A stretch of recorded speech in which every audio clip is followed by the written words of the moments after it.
2025年10月1日星期三，今天天文學的課題是讓我們初步地研究月球。月球是地球的寂靜伴侶與科學研究的無價寶。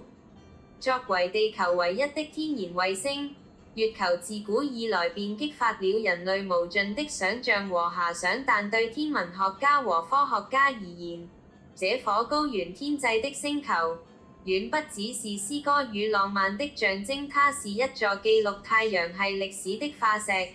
一個驗證物理定律的龐大實驗室，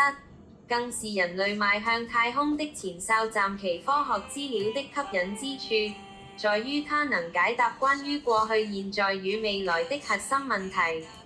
一、月球的起源，揭開地球與行星形成的驚天秘密。月球的起源是行星科學中最引人入勝的謎題之一。目前最被廣為接受的大碰撞說認為，大約在45億年前，一顆名為剔伊亞的火星大小天體與原始地球發生了驚天動地的碰撞，撞擊產生的碎片盤在地球軌道上匯聚，最終形成了月球。這一理論的吸引力在於，它完美地解釋了許多關鍵觀察事實。地月系統的高角動量碰撞提供了足夠的旋轉動力。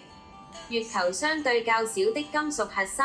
碰撞時，富含鐵的金核大多與地球融合，導致月球僅有一個小而致密的內核。同位素相似性，阿波羅計劃帶回的月球岩石樣本顯示，其氧態等穩定同位素比例與地球地幔幾乎相同，強烈支持兩者同源的觀點。因此，研究月球的化學成分與地質結構，就如同在閱讀一本記錄了地球誕生初期最狂暴篇章的日記。它不僅告訴我們月球從何而來，更揭示了行星在形成初期如何通過碰撞與合併來演化。二、月球的地質活動，一座死亡卻充滿故事的博物館。相較於地球活躍的板塊構造與大氣侵蝕，月球的地質活動在約10億年前已幾乎停滯，這使得其表面完好地保存了長達數十億年的撞擊歷史。月球上的隕石坑就像一個龐大的宇宙撞擊年表。撞擊定年學通過統計不同區域的隕石坑密度，科學家可以相對精確地推斷其地質單元的年齡。坑洞越密集，代表該區域年代越古老。這項技術已被延伸應用於估算火星、水星等其他太陽系天體的表面年齡。外太陽系的撞擊歷史，月球記錄顯示，在約39億年前，外太陽系曾經歷一場稱為晚期重大撞擊事件的密集轟炸期。這段歷史很可能也同樣發生在地球上，可能對早期生命的演化產生了深遠影響。換言之，月球是理解地球早期環境的關鍵鑰匙。此外，近年來的探測數據顯示，月球並非完全地質死亡，其內部仍有微弱的地震活動，甚至可能存在構造斷層。研究這些月震，能幫助我們了解其內部結構的分層與狀態。三、獨特的實驗環境與未來資源的寶庫。月球的環境極端而獨特，近乎真空，沒有磁場，日夜溫差極大，並持續受到宇宙射線和太陽風的攻擊，這使得它成為進行基礎科學實驗的絕佳場所。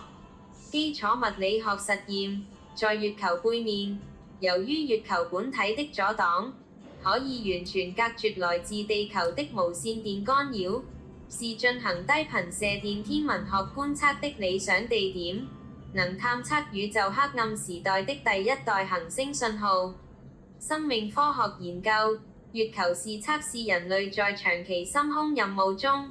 如何抵禦宇宙輻射與微重力環境影響的天然實驗場。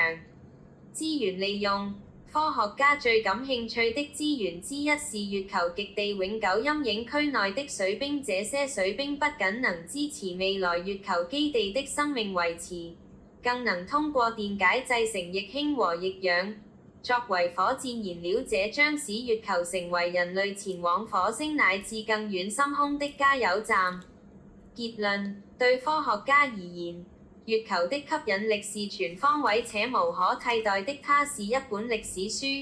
記載了地月系統的起源；它是一座博物館，保存了太陽系的撞擊歷史；它是一個實驗室，